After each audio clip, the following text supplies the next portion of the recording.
This was first posted by user Alexander Grayson on creepypastastories.com. Title: Betrayal. Rachel sat alone amongst the dilapidated pews strewn carelessly on the church floor. It had been longer than she cared to remember since she had visited the church, and time had not been kind to the once warming embrace of its dimly lit walls. Now it stood frozen in time, as a relic of a bygone age.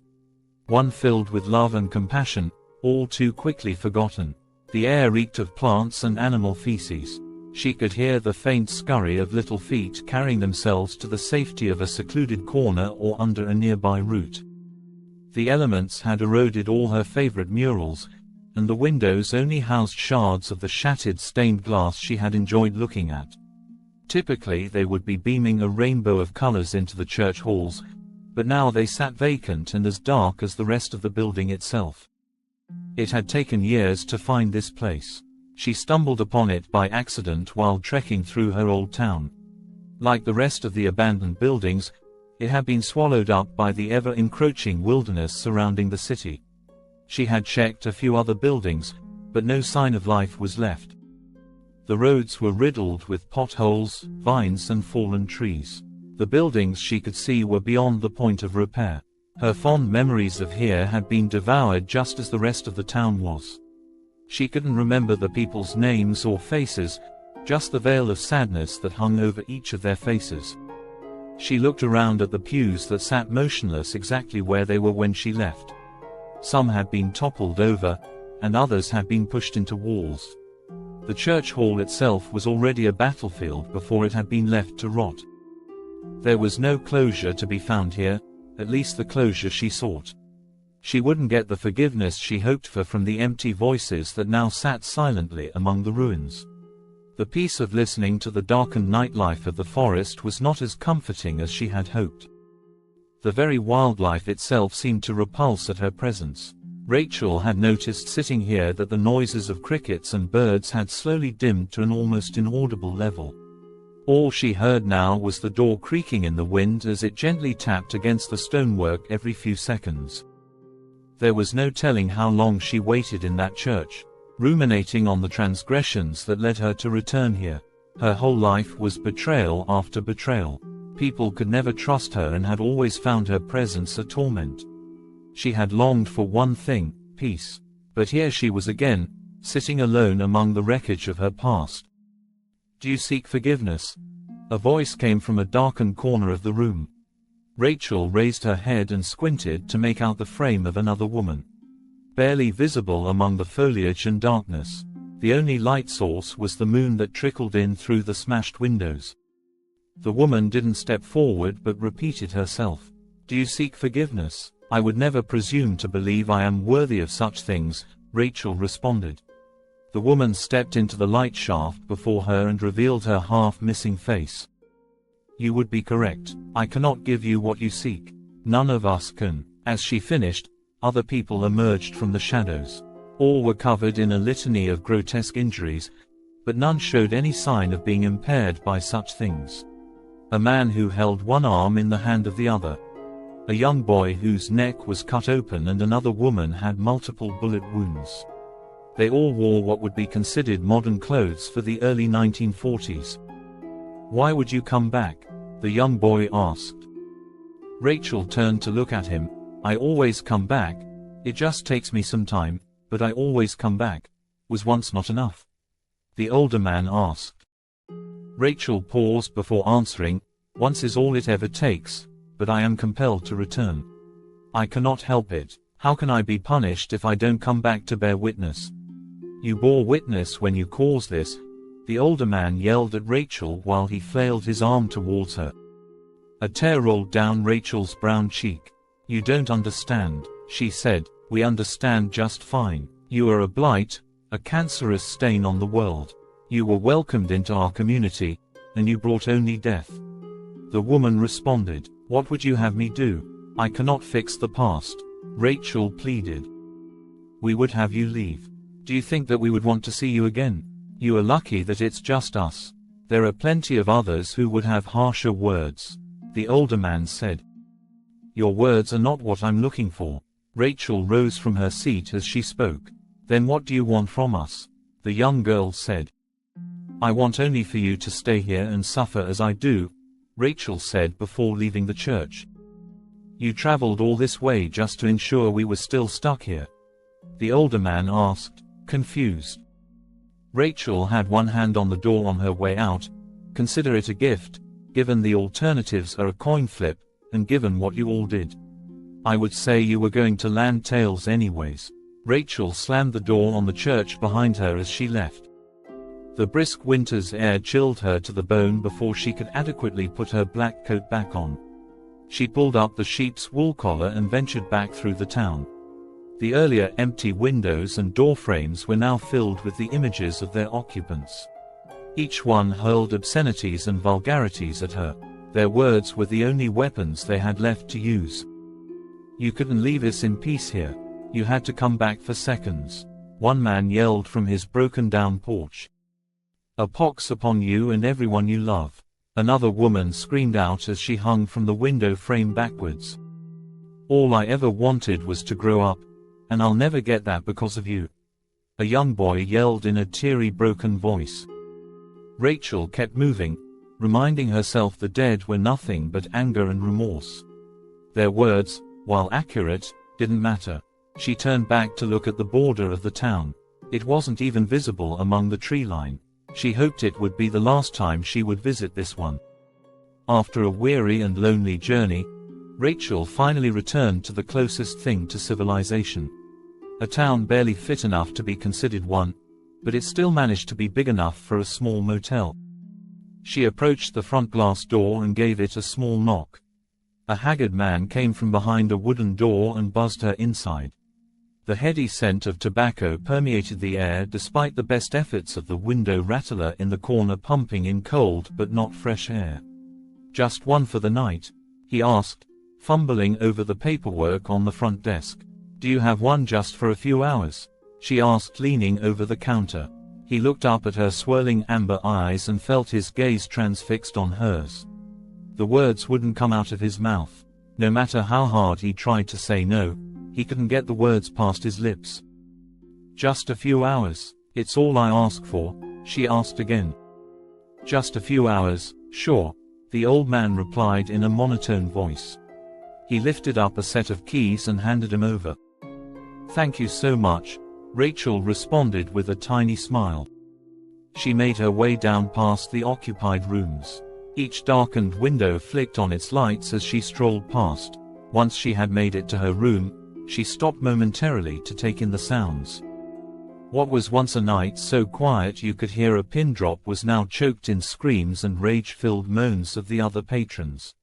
Accusatory tones and lamp smashes echoed over the parking lot. Rachel waited out the yelling and listened for the next part. The yelling matches escalated so quickly now. At first, it was muffled begging, which then gave way to deathly screams and a few gunshots. Then it was quiet again.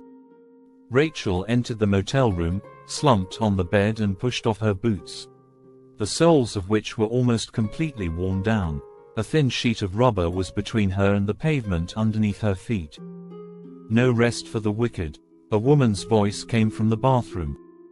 Never is, but you know that already, don't you? Rachel replied. She didn't bother opening her eyes as she lay on the bed. She could feel the woman lie down on the bed beside her. There was a silence that felt like it went on forever between them. Do you grow tired of this? The woman asked. I've been tired for a long time. Eventually, you just give in to it. Rachel responded. So why Rachel? Why not Jay? Don't say that name. Why not? You're not Rachel. I'm whoever I need to be, and it isn't her. Not ever again. There was another eerie silence between the two. Rachel kept her eyes closed and didn't budge an inch. She felt the bed lighten as the other woman got up. Rachel shot out of bed and turned to see the long brown-haired woman returning to the bathroom. Will you ever give me a second chance? She pleaded. Do you think you deserve one yet? The woman responded, stopping in the doorway. It's been long enough. I've seen enough. I've lived enough, Rachel replied. You've got the opportunity I never did then. Why can't you see that for the blessing it is? the woman said before disappearing into the bathroom. Rachel knew better than to try and follow. She wouldn't be there. I loved you. I loved you more than any of the others. I made a simple mistake. I trusted the wrong people. Rachel stood at the door, tears welling up in her eyes. You come back time and again just to taunt me. Don't you think I suffer enough being stuck here without you? Rachel held onto a faint glimmer of hope as she clicked the door handle open and slowly pulled it back. Before she could glimpse inside, a voice boomed from inside the room, "Betrayer." It roared, and with it, a torrent of wind sent her careening into the wall behind her. She looked up just in time to see the silhouette of the woman who had just left hanging lifeless before she disappeared before her. Rachel picked herself back up and grabbed her worn shoes. She wasted no time putting them back on and headed outside. There were a few police cars around with officers investigating the scenes of carnage scattered around the motel. A nearby police officer began to walk up to her with a finger held up, hoping to stop her. He, however, stopped dead in his tracks. Then he turned around and walked up to his partner, writing notes near the car. "Why would you sleep with her, man?" he yelled as he slammed the notepad out of his partner's hands. "What are you talking about?" the partner responded. "I'm talking about my wife. You slept with her. Are you serious?" "I didn't sleep with your wife." "You're a lying piece of trash." The officer didn't wait for a reply and swung at the other officer. Suddenly both were on the ground, each giving as good as the other. Neither was holding back from blocking and was simply trying to kill the other. "Betrayer," one screamed before pulling his gun and unloading almost the entire magazine into the other. His eyes glazed over as he looked down at his partner's lifeless body. Rachel came over and put a hand on his shoulder. "It'll all be over quick," she said softly to the officer while she helped pull his gun up to his temple. "You're so lucky." The bullet penetrated his skull, and she had positioned herself so it went straight through hers too. He fell to the floor, and blood poured from the wound. She, however, continued to stand. The gaping wound in her forehead sealed back over. "No rest for the wicked," she repeated aloud. The first officer stood beside her. Confused, he looked down at both their bodies. "Why is it just me?" he asked. "Murder and betrayal are what hold us here. He gets a ticket to move on," Rachel responded. "That's not fair, though," the man replied. "Life isn't fair, and neither is the afterlife," Rachel replied before walking away. "So what now?" "Nothing, but I'll probably see you again in a few decades. It depends on when I get drawn back. I'm sure you'll be stewing with anger at me. It's what I deserve." It only took her a few days to reach another small town. News spread faster and faster these days, and the trail of bodies she left in her wake was beginning to draw eyes. She didn't pick where she went. She had to go where she was drawn to, her ever-walking curse. Finally, her deeds had caught up to her. As she approached the town, she could see a small blockade of police cars. One of the officers called out to her over a megaphone. "Stop where you are. We don't want to hurt you. We just want you to stop so we can ask you some questions." Rachel looked over at them with continued footsteps. The row of cars each barricaded a few officers with their weapons drawn. Her footsteps were quickly muffled as a helicopter approached the horizon, shining a blinding searchlight directly on her. She covered her face from the light and wind from the aircraft. It pulled back after one of the officers signaled for it to move around and give them some room. However, it wasn't one of theirs. It was a news crew, and she felt the camera trained right on her.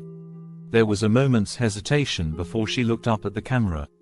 Once it pulled back the wind, it picked up and pushed her long hair out of her face, revealing the swirling amber eyes. She couldn't hear the officer's words, but she could hear the gunshots. The helicopter kept itself steady until it began to swing and veer. An apparent scuffle ensued inside, but the camera had taken enough of a look at her that she knew what it meant. People had ignored and hated her for as long as she lived. Now the entire world would bear witness. Every television set, every mobile phone, every computer screen. She was being spread across all of them, the face of betrayal sweeping the globe. The woman from earlier stepped out of a nearby house behind the police cars. Rachel's vision was obscured by the flashing lights. "You've done enough, Judy," the woman called out. "I never wanted any of this," she responded. "Then you shouldn't have helped them put me on that cross. I was weak. I never thought it would end like this. Now look where we are." The woman stepped into the light, revealing her brown face and similarly colored eyes. The darkened, dirt-stained robe hung over her body. "They're free to make their choice, as were you. You could have stopped at any time but always felt compelled to walk on. Do you know what that is? Because you made me do it," Rachel screamed in anger. "No, you did. You put this punishment on yourself. You put this punishment on everyone. You just had to forgive yourself, but instead, you look for it in everyone else." Rachel dropped to her knees. "Please, Jess, just let me rest." "Not until you can forgive yourself. I loved you too, you know. Did you ever think about how I felt knowing you gave me up?" Jess disappeared among the flashing lights. Rachel finally stopped and sat on the bitumen. Flashing lights occasionally brightened her vision. The distant echoes of fighting subsided. She took a few deep breaths and looked up at the night sky. "I don't deserve this, neither did you, but I've suffered enough. I forgive you, Judy." She spoke the last words and collapsed to the ground.